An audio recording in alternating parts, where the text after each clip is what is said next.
नमस्कार दोस्तों। Video start करने से पहले एक बात बताना चाहता हूँ कि स्क्रीन में जो आपको शख्स दिख रहा है, जो एक्स्ट्रा टेरेस्ट्रियल है, ये बहुत जनहित के लिए खतरनाक है। जी हाँ, ये हैं चाइना के राष्ट्रपति, जहाँ कम्युनिस्ट शासन चलता है। तो जैसा आपने सबटाइटल देखा होगा कि क्या आपके छत से भी वॉर प्लेन गुजरे थे। तो सबसे पहले देख के ये लगा कि ये शायद सामान्य प्लेन है, लेकिन फिर लगा कि आवाज़ बहुत ज़्यादा है, उनकी लाइटिंग भी अलग है, कोई लाल कोई नीला, और कंटिन्यू गुजर रहे हैं। इसका मतलब है कि ये वॉर प्लेन है। तो क्या इंडिया और चाइना के बीच में वॉर होने वाला है? क्यों होने वाला है? कौन जीतेगा? कौन ज़्यादा पावरफुल है? इन सब की बात हम लोग इसी वीडियो में करेंगे और सच की पड़ताल होगी। तो बने रहिए हमारे साथ। और कौन जीतेगा लास्ट में और वॉर के कितने परसेंटेज चांसेस हैं, इसके बारे में भी मैं आपको वीडियो के लास्ट में बताऊंगा। सो बात करते हैं 1962 से। 1962 से बात इसलिए कर रहे हैं क्योंकि उस टाइम चाइना और इंडिया में वॉर हुआ था, और चाइना ने इंडिया के अक्साई चीन के हिस्से में कब्जा कर लिया था। करंट की सिचुएशन में बताऊं तो अभी चाइना बहुत सारी आर्टरीज और वेपन्स अपने एलएसी में लगा रहा है, और वो जितना हिस्सा गलवान वैली में चाहता है, वो चाहता है इंडिया बिना झुके बिना लड़े उसे दे दें। पर इंडिया कहाँ तैयार होने वाला, क्यों दें? वो भी क्योंकि वो हिस्सा इंडिया का ही है। आपको एक दुखद सूचना भी उसके बाद दी जाएगी इसमें कि क्या हालत कर रखी है इन देशों ने अपने शांति प्रिय देश की। सो स्टार्ट करते हैं वॉर से। तो सबसे पहले स्टोरी स्टार्ट होती है 1962 के वॉर से। 1962 के वॉर में जब वॉर हो रहा था तो वहाँ चाइनीज़ सोल्जर बहुत ज़्यादा संख्या में थे, वरन इंडियन सोल्जर बहुत कम संख्या में थे। इसलिए उन्हें हार का सामना करना पड़ा। और दो तीन कमियाँ उस टाइम रहीं, जैसे तिब्बत में सबसे शांत, सबसे सिंपल लोग रहते थे। वहाँ पे चाइनीज़ ट्रूप भी थे काफ़ी टाइम तक, लेकिन चाइना ने कब्जा नहीं हुआ था उस टाइम। लेकिन बाद में क्या हुआ, चाइना ने तिब्बत पे कब्जा कर लिया। बहुत शांत लोग, बहुत अच्छे। लेकिन सबसे पहले तिब्बत में चीन का शासन को मान्यता देने वाला भी इंडिया ही था। तो उस टाइम जिसकी भी गवर्नमेंट रही हो, तो वो भी नुकसान करने की वाली बात थी। उस टाइम इंडिया और चाइना के टाइप भी काफ़ी अच्छे थे। तो एक एक करके इन चीज़ों के बारे में बात करेंगे कि क्या वॉर सच में होने वाला है और इंडिया और चाइना की पावर कितनी है। पहले बात कर लेते हैं गलवान वैली के बारे में। अभी कल स्टेटमेंट आया है प्रधानमंत्री के स्टेटमेंट के बाद। पहले प्रधानमंत्री ने ये स्टेटमेंट दिया कि हमारी सीमा में कोई ना घुसा है और ना ही कुछ कब्जा करा गया है। उसके बाद चाइना इस स्टेटमेंट को सुन के भड़क गया। उसके बाद उनके फॉरेन मिनिस्टर ली जियांग ने एक स्टेटमेंट में कहा कि गलवान वैली का पूरा हिस्सा उनका है और इंडिया वॉर को प्रवोक कर रहा है। मीन्स इंडिया उनके हिस्से में घुस के उनके सैनिकों को धमका रहा है, मार रहा है। ये है चाइना की स्ट्रेटजी। ये कैसी स्ट्रेटजी है? इस स्ट्रेटजी के तहत चाइना अपने आप को विक्टिम बताता है। वो वर्ल्ड मीडिया और दुनिया को ये बताना चाहता है कि वो बेचारा विक्टिम है और बाकी के देश उसे परेशान कर रहे हैं। जबकि सच ये है, चाइना एशिया में एक बड़ा बुली मीन्स क्लास का वो बच्चा जो बाकी कमज़ोर बच्चों को परेशान करता है के रूप में उभरा है। अब भारत की नेपाल के साथ नीति के बारे में भी इसी वीडियो में बात करेंगे। बात होती है नेपाल में भारत के स्टेट इन्वेस्टमेंट की। तो नेपाल को भारत पैसा देता है, जिससे नेपाल हमेशा भारत के साथ रहता है। और नेपाल की सीमा नेपाल का पूरा एक जो कंट्री है वो भारत और चीन की सीमा को अलग अलग करता है। लेकिन बीच में क्या हुआ, शायद भारत ने नेपाल को इतना मदद नहीं दे पाया और चीन ने इस बात का फ़ायदा उठाया। चीन ने यहाँ तक कहा कि जो भी उनकी लैंग्वेज, चाइनीज़ लैंग्वेज मैंडरिन को नेपाल में पढ़ाएगा, उस टीचर को की सैलरी चाइना देगा। तो बड़ा इन्फ्लुएंस चाइना नेपाल में डाल रहा है, और धीमे धीमे करके क्या होगा, वो पूरे नेपाल में कब्जा कर लेगा। अब बात करते हैं वॉर की। तो हाँ, मेरे हिसाब से चांसेस हैं 40% इंडिया और चाइना में वॉर होने के। इससे ज़्यादा चांसेस मुझे नहीं लगते हैं, क्योंकि वॉर इतना आसान नहीं है। अब वो न्यूज़ आती है जो है दुखद। दुखद न्यूज़ ये कैसे है? ये है आपका मैप जो आप हमेशा ही देखते आए हैं, बचपन से पढ़ते आए हैं। ये पूरा हिस्सा जो आपको POK, COK और COK 1 दिख रहा है, ये इंडियन टेरिटरी अब नहीं रही। ये कैसे नहीं रही? आप पूरा मैप ही देखते आए हैं कि इसके इधर पाकिस्तान, इसके इधर चाइना। 1962 के वॉर में चाइना ने COK 2 का हिस्सा अक्साई चीन कब्जा लिया। COK 1 का हिस्सा पाकिस्तान ने चीन को दे दिया। और POK, पाकिस्तान ऑक्यूपाइड कश्मीर, ये पाकिस्तान के हाथ पे अभी हिस्सा है, लेकिन इंडिया इसे वापस लेने की कोशिश कर रहा है। इसमें दुख की बात ये है कि कितना प्यारा देश, कितना शांत देश, कितना बड़ा देश इन ऐसे पड़ोसियों की वजह से छोटा होता जा रहा है। अब बात करते हैं 1962 के बारे में। इंडिया अभी तक चाइना से इतना पीछे क्यों है? सो 1962 में इंडिया और चाइना की इकॉनमी लगभग बराबर थी। उसके बाद ऐसा क्या हुआ कि चाइना की इकॉनमी इंडिया से 6 गुना ज़्यादा अभी हो गई है और आगे भी बढ़ती चली जा रही है। जब 1962 में बराबर थी, उसके बाद टाइम दोनों को बराबर मिला है। 2020 तक आपकी आज की हालत ये है कि इंडिया की इकॉनमी $2.5 ट्रिलियन है, वहीं चाइना की इकॉनमी शायद 12 to 13 ट्रिलियन है। तो इसके पीछे रीज़न क्या है? क्योंकि इंडिया में डेमोक्रेसी है और चाइना में कम्युनिस्ट पार्टी है। इंडिया में जो नेता हैं उस टाइम 1962 से लेके वो करप्शन में इतना लिप्त रहे कि उन्हें ना देश वालों की पड़ी रही, ना अपने वेपन आर्टरीज को बढ़ाने की। इसी का नतीजा निकला कि इंडिया में ना इतने वेपन हैं, ना ही हमारी GDP इतनी अच्छी है, इकॉनमी इतनी अच्छी है। और रही बात चाइना की, चाइना में कम्युनिस्ट शासन है, करप्शन भी होता है, लेकिन उनकी जो रणनीति है वो पूरा पैसा इसी में जाते हैं कि कैसे बाकी देशों को दबाया जाए। आते हैं ताइवान के ऊपर। ताइवान का एक अभी फ़ोटो आया था जिसमें ताइवान में दिखाया जा रहा था कि ताइवान ने एक भगवान राम की फ़ोटो निकाली थी जो चाइना के ड्रैगन को मार रही थी। ताइवान ने ऐसा क्यों किया? इसके पीछे कारण है। जैसे चीन बाकी देशों को बुली करता है, वैसे इंडिया को भी कर रहा है और ऐसे ही लगातार ताइवान को करता रहता है। ताइवान एक छोटा देश है, लेकिन डेवलप्ड कंट्री है जिसे चीन से काफ़ी खतरा है। इसी के लिए ताइवान चाहता है कि भारत और चीन का युद्ध हो जाए। युद्ध होने से चीन काफ़ी कमज़ोर हो जाएगा, जिसका फ़ायदा ताइवान को मिलेगा। आगे बात करते हैं कि क्या अगर युद्ध होता है तो कितने चांसेस हैं कि इंडिया जीत जाएगा और कितने चांसेस हैं चीन जीत जाएगा। पहली बात, युद्ध होने के चांसेस 40% हैं।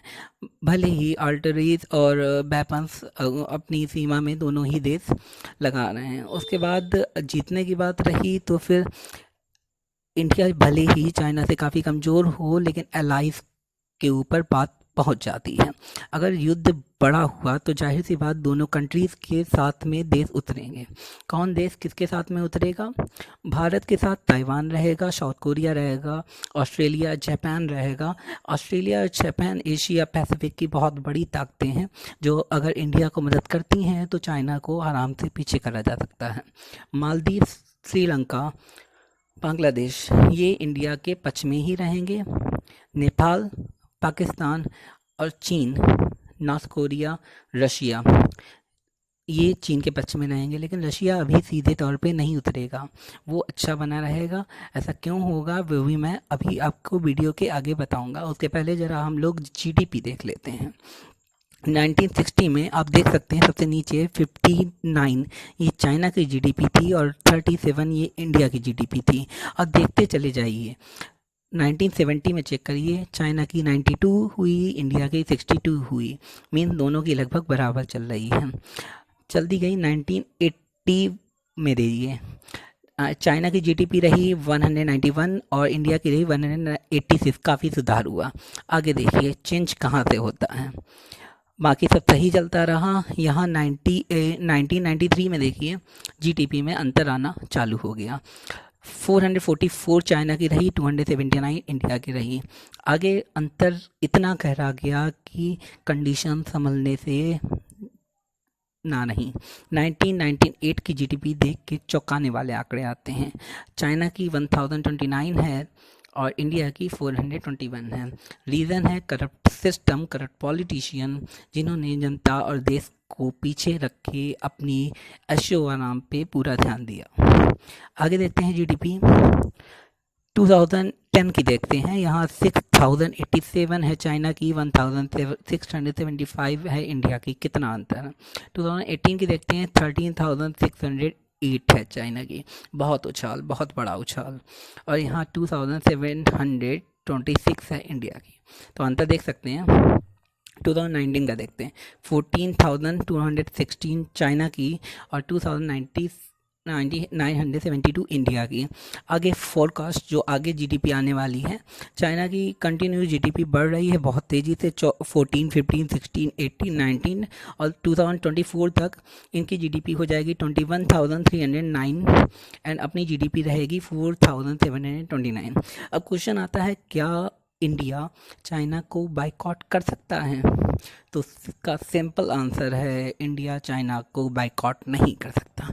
इंडिया क्या, दुनिया का कोई भी देश चाइना को बाइकॉट नहीं कर सकता, क्योंकि चाइना सस्ता मॉल बनाता है, चाइना छोटे पार्ट बनाता है, वो बड़ी चीज़ें नहीं बनाता है। वरन इंडिया और बाकी के वेस्टर्न कंट्रीज़ रिसर्च में भी पैसा खर्च करते हैं, चाइना इसमें खर्च करने में विश्वास नहीं रखता। वो बस छोटे छोटे पार्ट बना के बेचता है। लगभग आपकी हर इलेक्ट्रॉनिक चीज़ में कुछ ना कुछ चाइना का माल है, मानिए या ना मानिए। तो कोई भी देश चाइना को बाइकआउट नहीं कर सकता इस मामले में। तो ऑप्शन और क्या होते हैं? एक चीज़ और देखिए, military spending by China, India and Pakistan in last 5 years. तो देख सकते हैं लास्ट 5 ईयर में कितनी मिलिट्री स्पेंडिंग रही है। इंडिया की भी यहाँ पे बढ़ी है, लेकिन चाइना की ऑलरेडी काफ़ी बढ़ी थी और वो बढ़ती ही जा रही, और पाकिस्तान की तो काफ़ी कम है। आगे सेकेंड थिंग, अलाइज की बात कर रहा था मैं, कौन किसके साथ रहेगा।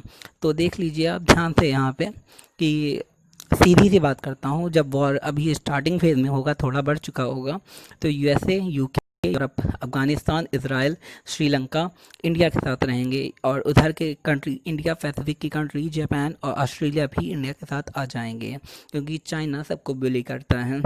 अगर वॉर और बढ़ा तो फिर countries like Russia, north Korea, Nepal, China, Malaysia, Indonesia, Iran, Pakistan, Venezuela, ये सब चाइना के साथ रहेंगे। तो आगे क्या होने वाला है? अगर ये सारी ताकतवर कंट्री इंडिया के साथ खड़ी हो जाती हैं तो इंडिया का जीतना लगभग तय हो जाएगा। लेकिन बात क्या है, इंडिया के साथ ये कब होंगी? ज़्यादातर जब वॉर होता है तो कोई कंट्री किसी के साथ खड़ी नहीं होती, बस दूर से बातें बनाती हैं। लेकिन अगर वॉर बहुत बढ़ा तो ये, सॉरी फॉर डिस्टर्बेंस, अगर वॉर बहुत बढ़ा तो ये कंट्रीज़ इंडिया का साथ देंगी और रशिया चाइना का साथ देगा, और ये बैकिंग देती हैं। ये खुल के कोई वॉर में नहीं आता। जैसे इंडिया को वेपन सप्लाई करेंगी यूरोप और यूएस की कंट्रीज़ में भी, पेड हो सकता है, वो फ्री भी हो सकता है। और चाइना को वेपन सप्लाई करेंगे रशिया, नॉर्थ कोरिया और पाकिस्तान जैसी कंट्री।